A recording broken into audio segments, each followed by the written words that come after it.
చేసుకుని ఆ పాపాలు యేసుక్రీస్తు కాచిన రక్తంలో యేసుక్రీస్తు నలగొట్టుకున్న శరీరాన్ని తింటూ త్రాగుతూ మనం ఆ పాపాలను కడుక్కుంటూ మనము పరిశుద్ధులుగా ఉంటున్నాం.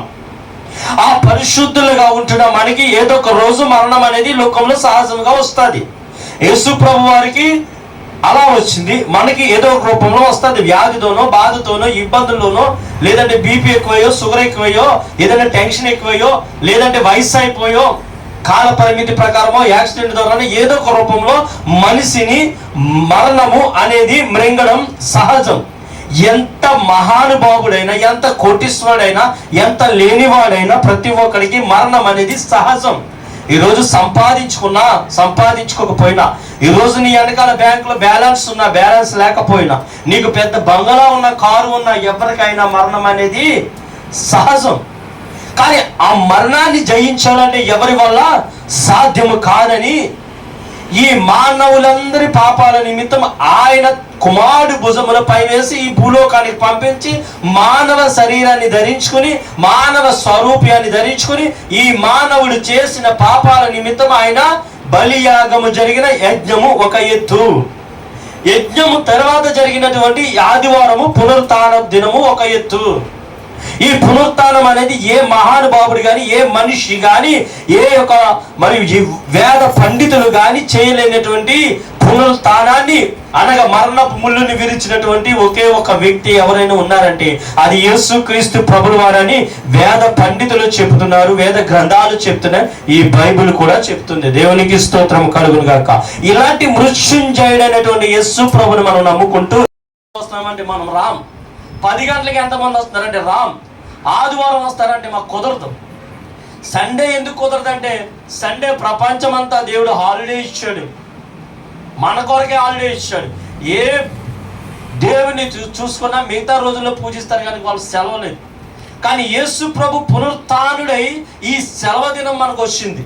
ఈ సెలవు దినం వచ్చినటువంటి ఈ పునరుత్థానపు శక్తి నిన్ను తాకాలంటే, ఈ పునరుత్థానపు పవర్ నీలోకి రావాలంటే, ఈ పునరుత్థానపు అభిషేకం నీలోకి రావాలంటే ప్రతి ఆదివారం ఈ పునరుత్థానపు ఆరాధన జరగాలని అప్పుడు ప్రారంభించినటువంటి ఆదివారపు ఆరాధన ఈ రోజు వరకు కొనసాగుతుంది. లేదంటే మనం అందరము శనివారం వచ్చి ఆరాధన చేసుకోవాలి రూల్ ప్రకారం.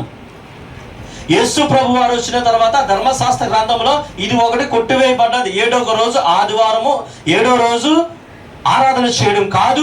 పునరుత్థానపు శక్తిని ఈ లోకానికి తెలియాలి, పునరుత్థానపు మహిమని ఈ లోకానికి తెలియాలి, పునరుత్థానపు అభిషేకం ఈ లోకానికి తెలియాలి, పునరుత్థానములో ఉన్నటువంటి అనుభవం ఏంటో ఈ లోకానికి తెలియాలనే దేవుడు నిన్ను నన్ను ఎన్నుకొని ప్రతి ఆదివారం చక్కగా తలస్నానం చేసి బైబిల్ సాకులో పెట్టుకుని వచ్చి దేవుని ఆరాధన చేయమంటే మనము మన పనుల్లో బిజీ అయిపోతున్నాం.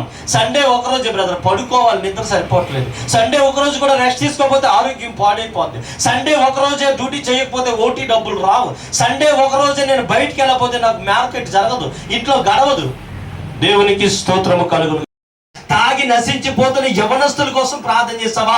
వివాహం కాలేక నాకు వివాహం అవదని నిరుత్సాహంతో అనేక మంది చనిపోతున్న వారి గురించి ప్రార్థన చేస్తావా? చదువుకుని ఉద్యోగాలు రాక నిరుత్సాహంతో చనిపోతున్న వారి గురించి ప్రార్థన చేస్తావా? గర్భం లేక ఇంకా నాకు పిల్లలు పుట్టరని భార్య భర్తలు విడిపోతున్నారు, వారి గురించి ఎప్పుడైనా భారము కలిగి ప్రార్థన చేస్తావా?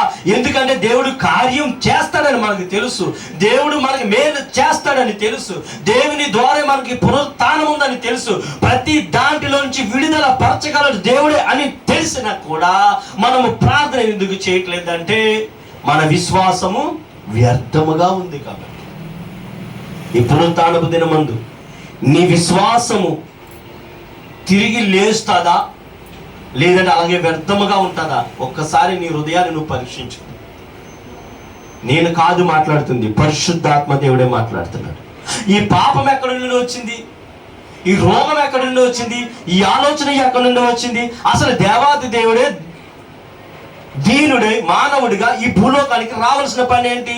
అదే 15వ అధ్యాయము 20వ వచనము